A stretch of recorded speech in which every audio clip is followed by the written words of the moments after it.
So, in recent news, Stellantis, the auto brand that owns Dodge, Jeep, and Chrysler, is laying off 900 workers from its U.S. manufacturing plants due to tariffs.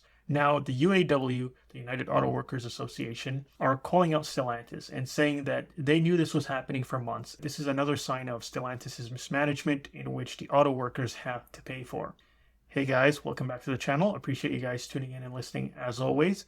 Now, from what we know, these shutdowns are being labeled as temporary for now. With all the talks of tariffs and pauses and just the general uncertainty in Washington, it seems like Stellantis is hoping these tariffs go away and they won't have to deal with reshoring of plants into the United States. Their stock prices dropped to around $7.77 a share at the time I'm reading this. That's 40% down from where it was a year ago at the same time. A lot of this drop has to do with negotiations still going on behind the scenes and just a general lack of certainty when it comes to tariffs.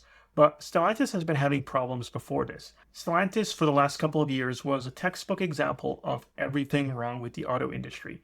Every decision they made was about maximizing short-term profits and share price, and it was all at the expense of long-term sustainability. Eventually, they paid the price for that thinking last year.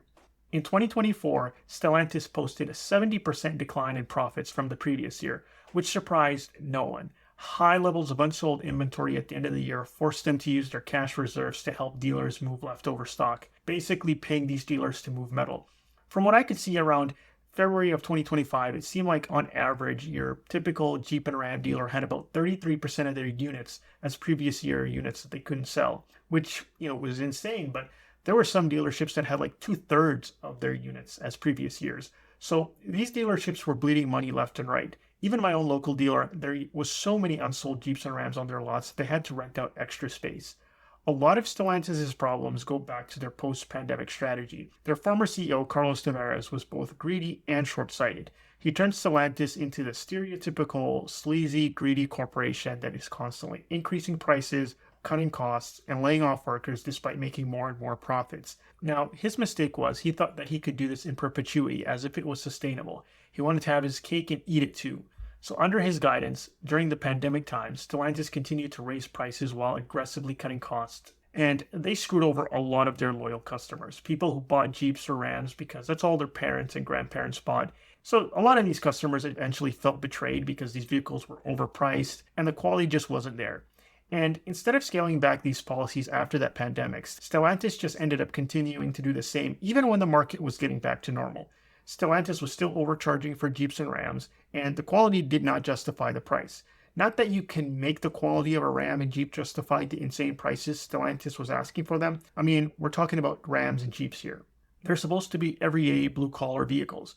Anyways, this meant more and more unsold units at their dealership lots, and eventually the dealerships got fed up with all the inventory piling up and called out the CEO.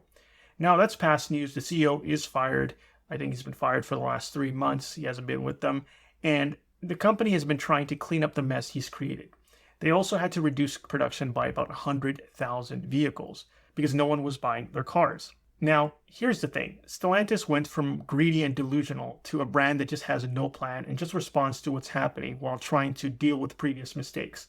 There are always rumors of things that they're trying to do or want to do with regards to prices, their EV program. Now they're thinking about bringing back certain engines, dealing with tariffs one way, dealing with them another way. Now apparently they're copying Ford's employee pricing. I don't know if it's just me, but they just seem directionless.